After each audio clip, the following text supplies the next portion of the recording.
I do believe we are live again. This is our third live show now, trying to do this one weekly recap. I think the last thing we were talking about was Chainsaw Man, which was really fun. But at this point, I'm kind of fucking over everything and kind of just want to end this thing. So if you have anything else pop culture related you want to talk about, feel free. But I'm ready to just move on and get to the. No, we could talk about that next week. Let's just at the very least do questions because I know Super Blue had some questions, so that we can empty that queue and then hopefully get to high spots, low shots for the week. So All right. So, first question from Super Blue. Oh yeah, I do want to just sneak in here. We finished AP Bio, and man, that show got really fucking weird. yeah, it Um, did. yeah, I think Alex Foster actually last time we talked about it was in chat and was like, "Oh, you got to seasons 3 and 4. I'm sorry," and like, Yeah. they weren't all bad, but it was definitely very weird and experimental, and I don't really know what to say about it. But Yes. so yeah, first question from Super Blue: how do you feel about Notre Dame being quitters, and how would you, and would you do the same thing if you were in their position? So, John, for context here, the college football playoff structure means that the top 12, really, it's not even the top 12. It's basically the top team in every major Power Four conference gets to get into the playoffs, and they are guaranteeing that I believe that at least one or two non-power four conference champion gets into the playoffs as well, and then it's just the next 6 or 7 top-rated teams. And the way it worked out this year, the University of Miami, Florida got in, and Notre Dame did not. And because they didn't get into the playoffs, they have decided to opt out entirely of a bowl game, which is considered like a high honor to be placed into because they didn't get selected for the playoffs. Oh, that sounds like a bitch move to me. But then again, I'm not really in the football scene. So, like, what are No, your thoughts? you've arrived at the correct conclusion with minor context. It's 100% a bitch move. It's ridiculous, honestly. Well, there you go. Yeah, that just Um, really sucks. Honestly, the best thing they could have done was gone to the bowl game and blown whatever team they were playing the fuck out, just to be like, "Told you we should have been in the playoffs, bitch." But no, Exactly. Yeah. no, they're just dodging it. They're just avoiding it, and they're just basically protesting themselves not getting a playoff bid. Second question: how do you feel about the results of Ash versus Yugi in the death battle? Did not watch it because I know, Ashton, you hated the, narrator's voice, and I only linked it because we had kinda talked about it jokingly the week prior, so I had no real interest in it, so I don't even know what the result was.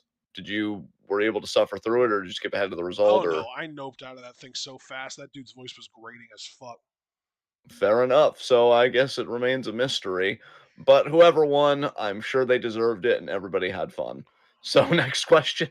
Third question from Super Blue: when is the U.S. going to get attacked because of the orange dumbass?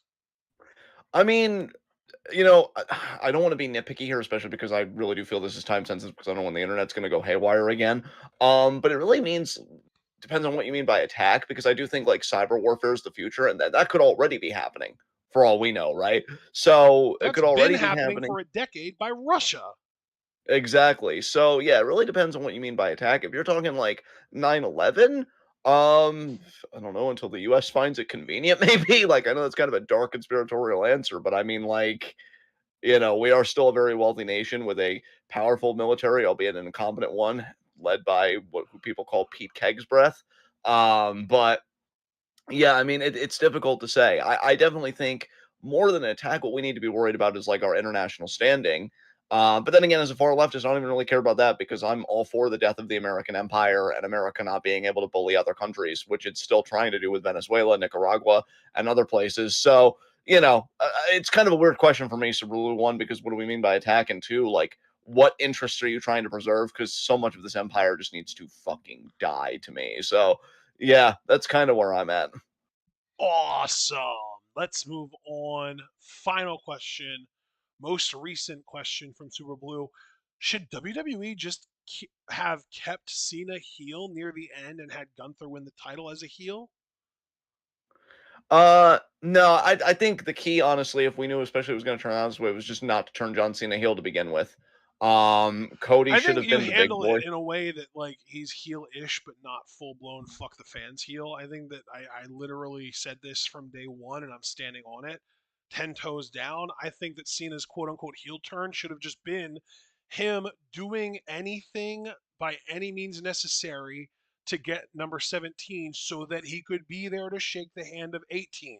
He literally said that when he lost the Royal Rumble.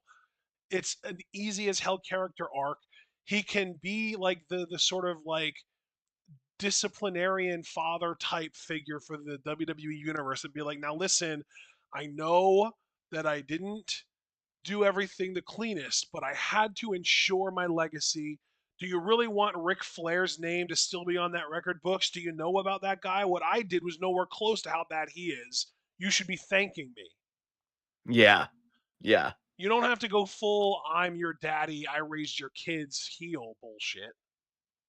Which they did, and then they didn't even fully commit to that because Cody apparently got through to Cena and Cena turned face, and, like, I hate Cody Rhodes No, so it's much, but I know there's worse yeah. though. It wasn't even that. It was literally that like Cena just decided to tell everyone that his heel turn was a work and that he didn't want to play along with it anymore. Yeah, it was all bad. Um So, yeah, I don't know. To me, just because it's WWE and because we know what happened, I just wouldn't have done it. I would have just done a feel good tour, given people the matches they wanted.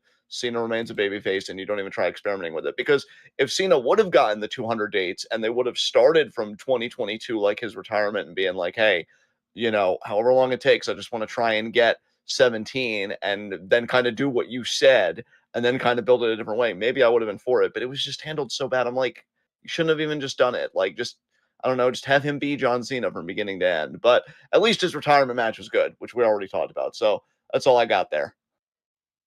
All right, awesome. Next up. Yeah. Oh no, wait, that was the last one. That was the last question. All right, let's just get to high spots, low shots. My low shot, God, I want to just keep saying the American consumer because things just continue to get rough out here. Um, Who should my low shot be? God, I don't really want to do all too many. You know what? My low shot is going to be, I guess, John Cena because he does tap out on the way out, but he did seem grateful to be done his career. I just know a lot of C Nation fans did surrender Cobras, did not expect him to tap out, so I'm just going to go with that. Low hanging fruit. Who's your low shot? Fuck, man. Honestly, I'm gonna actually have my low shot be Javon Evans because he lost to Oba in his attempt to regain the title, or really in his attempt to win the title for the first time. And then his team lost at Saturday night's main event. So despite getting featured, he just lost twice in 1 week in pretty important matches, I would say too. I'm gonna say my high spot is Sol Ruka. She won on Saturday night's main event, which again, as you made a point of earlier when we were in our wrestling discussion, featured Cena's last match, which means it's going to be watched by a shit ton of people, probably, which means a shit ton of people might have saw Sol Ruka unless they just skipped to his retirement match, which is possible, and they saw her beat Bailey, which I said it on the earliest 12 episodes. You are what you're booked. Perception is reality in pro wrestling and you beat a multi-time women's world champion, tag champion, all this stuff in Bailey, that immediately establishes Soul in my eyes when she gets to the main roster. And she was still a threat in Iron Survivor, and she's got this program with Zarya. I think Soul's future is pretty secure right now, and I love it because she's fucking amazing. So Soul Rook is my high spot. Hell yeah! I guess it's my turn to do a high spot, huh? It is. Yep. Um, yeah, Soul was a really good choice. I guess for my high spot, I am going to go with Leon Slater because even though he did lose, he's still, I believe, well, no, he's not the first, but he's definitely by far the youngest member of the TNA roster to be featured on a major WWE show like this. 21 years old and getting to go against AJ Styles on a widely viewed television show. It's just huge, just gigantic for Leon. So, um, and he looked great in the match too, despite losing. So yeah, Leon Slater is my choice. All right, guys, that's it. Thank you very much for joining us. This has been the weekly recap presented by TWitWoW, the best podcast on YouTube and the internet today, made for you guys, by you guys. Be sure to leave a like as you file out, subscribe to the bell icon notifications so you're saying that TWitWoW goodness. Check out everything we're involved in Industry Box. Follow us on Blue Sky and Twitch because we are the best wrestling podcast in all the IWC. Damn it, I'm still getting used to stuff. But we'll see you guys Wednesday probably for Muddy Gold, and then Thursday for more Stardom because we don't have to worry about the pay-per-view anymore because it's tag league finals and like fuck all that because we already know what's happening. So that's Joshi coverage. But if you're only here for the weekly recap, which is wrestling, politics, and pop culture, changed a bit this week because we had way too many technical issues. We'll be back on it next week. You can join us for that 10:30. It's 10:30 every Saturday. So until then, be good to yourselves and each other. Enjoy the rest of your weekend. Tune in and peace out.